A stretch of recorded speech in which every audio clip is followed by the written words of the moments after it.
Law and social studies teacher Christina Arbroy. Welcome. Thank welcome you. to the show. Thanks. Yeah, welcome back. Yes, I'm Marshall's a veteran.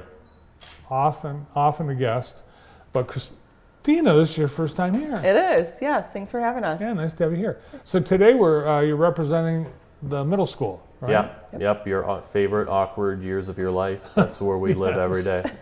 The middle school years for me, they really lasted a long time.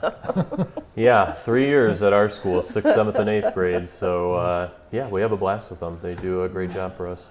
Oh, cool. And I see Marshall at a lot of games and things because my granddaughter often will be playing Northwest. Yeah. So, and you were, I think, with Ella's school for a while as a counselor. Yep, I used to work at Queens and St. John's here in town for 7 years. I miss my Catholic school peeps, but I also I like my Northwest red, and I'm an alumni to Leuven, so I can keep wearing green and gold. But I definitely, if Jeff Bontrager saw me wearing anything other than red, it'd be an issue. So you would. I wear my red. Today I'm wearing our Renaissance shirts. Yeah. So Chris and I are. We texted each other, obviously, and we're wearing our Renaissance gear from opening day that we did with our 7th and 8th grade leaders of our school. Nice. The Renaissance crew we'll hear more about in just a moment, but I want to find out a little bit more about Christina. You're a teacher at Kidder. What grade do you teach? I teach 8th grade social studies. Social studies? Yeah, U.S. history. Oh, wow. Yeah. So what are you talking about this month? This month we are starting the Constitution. So 3 branches of government, checks and balances, why do we have a Constitution, Bill of Rights, that sort of stuff. Now, if I were to give you the number of an amendment, would you be able to tell me? Most of them. I do know most of them, yes. Impressive. Yeah. Well, I ask Brandon every once in a while. We'll have, a historical happening with the Constitution, and there's a lot of numbers to remember. There is. So. Sounds like a real nerd off that you guys have. I don't know.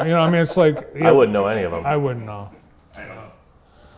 The Renaissance Club. Let's talk about that. That's something you both know about. Yeah. And what is the Renaissance Club? So Renaissance is a program that we have at our school to give students a voice, give them some power in what our school looks like and what they want it to be, where we give them chances to say what our school is going to be and the culture that we have in our building and give them a chance to make decisions. Do students comprise the Renaissance Club, or can anyone be in it? It's students, 7th and 8th grade students. They apply. They're recommended by teachers. We go through their applications, and then we have them. And then there's myself, Mr. Hessla, and we have a 7th grade advisor as well that works directly with the students, and then a number of teachers contribute with various activities. If it's our icebreakers or if it's different food drives, things that any teacher can kind of take that on and ask for help from our kids. All right, is this musical chairs? Kind of. That was basketball musical chairs. This Yeah. is from our opening day. We did our whole opening day totally different of having 6th graders. There's some of our 6th graders right there.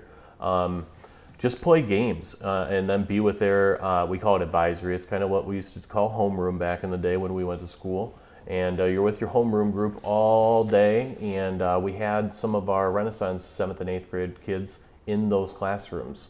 So the whole first half day was all about getting to know your people that are going to be with you every day, getting to know 28 different names of students.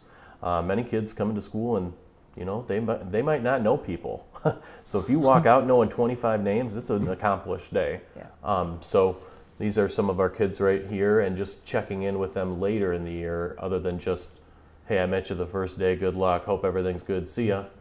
So the high school started Renaissance, and Chris and I are just 2 of the ones that kind of help keep it going at the middle school, and we add a little something every year, I feel like, to make things better and feel like we're at a better place. And there's some of the people that are on our team right there, a couple of the teachers in our admin. I'm really grateful for the team that we got. So it's a leadership program, would you say? Yeah, so we're working with these 7th and 8th graders to kind of develop their leadership skills. So one of the pictures they went through, and even just this morning, we have once a month breakfast with these kids. They come in at 6:35 in the morning, and we talk about what it means to be a leader. We look at different characteristics of a leader. Our speaker today was one of their former teachers who they asked to come speak, and she talked to them about having grit and how do you develop grit. So we meet with them once a month to work on leadership skills, and then we put them in these opportunities to try to mentor with our sixth graders or just be an example of leadership and character within our building. I would imagine when the sixth graders show up, it's a new building for them. They're with older kids. They're they came from being the big kids on the block to being the smallest. Yeah, little That's fish. going to be a big transition for them. Yeah, definitely How- wide-eyed. Definitely wide-eyed kids that walk into the building. But I think the last few years, this is my 4th year at Northwest, and for 3 years, bless his heart, Mr. Brooks, I joke with him, like, you come in the first day and it's kind of like Charlie Brown. You got a mic and for 15 minutes, wah, wah, wah, wah, wah, wah, wah. And it just isn't what Northwest culture is all about. And giving the kids a chance to say, this should be different. And all of these kids, even the kids that aren't in Renaissance, that got to experience that first day, and they weren't in their classrooms if they had a 6th grade advisory teacher or a homeroom teacher. They were in different rooms, and they said, I wish I had that when I was a 6th grader. So we had 1 year of it done so far, and very grateful. Give me an example of something that these students in the Renaissance Club have changed, that they've maybe made a suggestion about how something should be working in the school. I'll tell you one of them right off the get-go is, like, we have dress-up days at our school. If it was up to me, I wouldn't have had an Adam Sandler dress-up day last year. I didn't think wearing baggy clothes would be something that would be fun for the kids. They voted on it. They love it. Like, they want, we're doing a macaroni drive in a couple weeks at our school, and they're coming up with creative ways to incentivize kids to do it.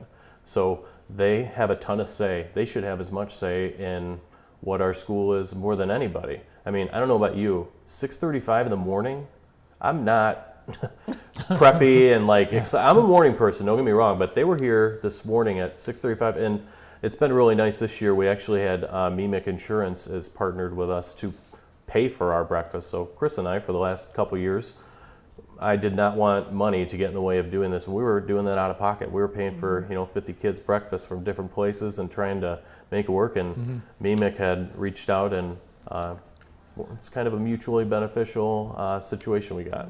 Yeah, and I think Bob Stowe does that so he can have a free breakfast too. Today he would have got a Mr. Hustle chocolate chip muffin. They were slaving over a hot oven for these kids. Nice. I didn't have any leftovers, sorry.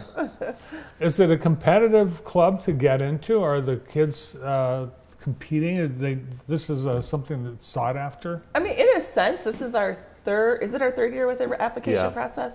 Third year with the application process. They had to take the initiative first to come get the applications. So we say they're available. We don't just hand them out. They have to come say, hey, I want to be a part of this. And then they have to get another teacher to say, this would be a great kid for this program. So it is a little bit competitive in the sense that they have to take some ownership and responsibility for it. We just look at what are they involved in, what kind of unique perspective would they bring to a group so that we have a diverse group of voices offering suggestions. Plus they get the shirt. This year. This is new this year. This is new. Yeah. This is new. You should come opening day next year and we'll get you a shirt. Yeah. Oh, nice. Yeah. Well, I just might. Well, the invite stands. Yeah. Well, you change colors because... Is blue not your color? You're a green guy? I think just, it's a new year, new color. We probably should do a new color. We did this so it really stands out. So there's a couple days a year where we tell the kids, hey, wear those shirts so that they remember, oh, I can't remember that kid's name, but I know he's a Renaissance kid. He could help me with my locker. There you go. Kids forget their lockers even in the middle of November. Oh, yeah. And this week, the Lost and Found table is starting to pile up, isn't it? It's every day. Every day. Well, keep up the great work at Thank you. Kidder and at Northwest Schools. Thanks for having us. Thank you. You bet. One more thing. We are...